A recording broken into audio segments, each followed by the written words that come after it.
Let's turn to the advisory. And with more than 250,000 Australians will retire in the next year, that means super and advice is entering a new untested phase, shifting from accumulation to record super drawdowns. Aaron Minney is the head of retirement income research at Challenger and joins us now. Aaron, welcome back. Yeah, hi Andrew, thanks for having me. So 250,000 over the next year. In fact, you're looking at 2.5 million to retire over the next decade. That's a lot of withdrawals and not a lot of accumulation going on, you would have thought, in that period right there. What's the likely effect?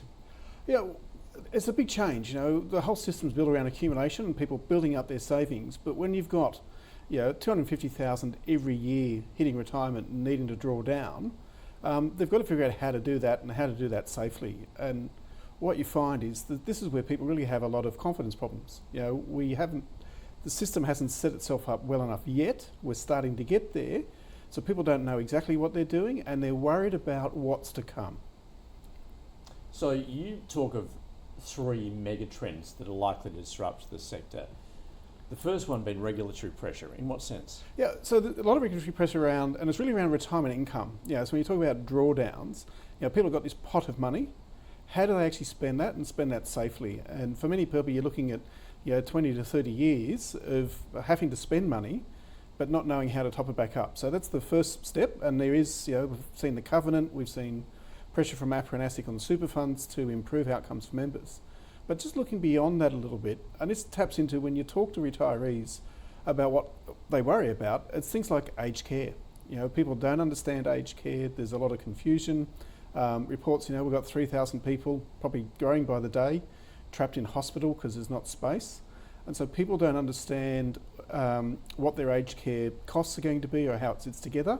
And as we've got this older population, not everyone's going to need it, but a greater number of people are going to need aged care and help with financing it and paying for that as they get there. So that's sort of the second big trend. Well, I mean, just on that fact, trying to find an aged care placement, as you say, is proving to be very difficult for thousands of Australians at the moment. You would anticipate that is going to increase dramatically over the next decade then, if you're talking about 2.5 million entering that retirement phase, and that gross undersupply of housing. I mean, that is a crisis right there, isn't it?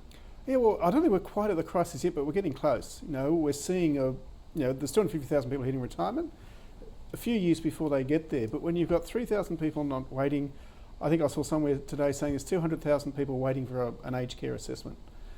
So that's a lot of people getting to the point. The government's throwing more money at that, increased funding, they've changed things in November. But there's scope there to find better solutions, both in terms of the care itself and how people manage those expenses as they get through that later stage of retirement. And in terms of paying for aged care and placement, how are people doing that, particularly those that don't have property as an asset and relying purely then on retirement savings? Yeah, well, the one thing about the Australian system is at the low end, there's government funding. So it goes back from less of an issue around funding. It's like the age pension, you can get it, but it's not very much. So you don't have a lot of choice in what you've got. Where you want people who are looking for choice and finding maybe a better quality in terms of their lifestyle in the aged care facility, that's where it's becoming more of a challenge to find something and fund that. But it's split into three different components around sort of the accommodation, the care and the lifestyle, which, once someone understands those three components, and it's a whole lot of detail around getting on top of that, it makes it a bit easier. And Aaron, further to that then, given so many are retiring, that leads us to the next mega trend, intergenerational wealth transfer. That's right, and there's been reports, productivity commissions highlighted, $5 trillion worth of wealth that's sitting there that will probably pass on to the next generation. A lot of that's caught up in the family home.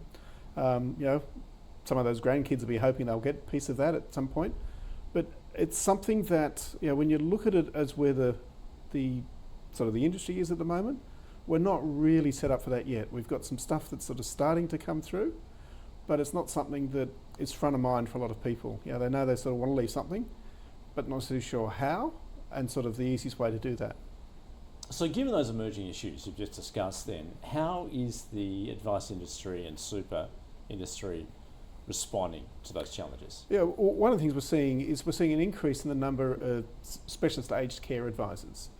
So these are financial advisors that sort of focus on helping clients, often the children of the person who needs the aged care, because they're not all sort of focused on managing their affairs at that time there, how they do that and how they navigate that system. And there's a few other options that are opening up in that space. The government has increased funding, but like a lot of things, when they increase funding, the announcement comes before the plans, and we've got to build bits around that. So I think there's scope there to put better plans in place, better ways of people finding the right aged care facility near them, and programs out there that work at that as well.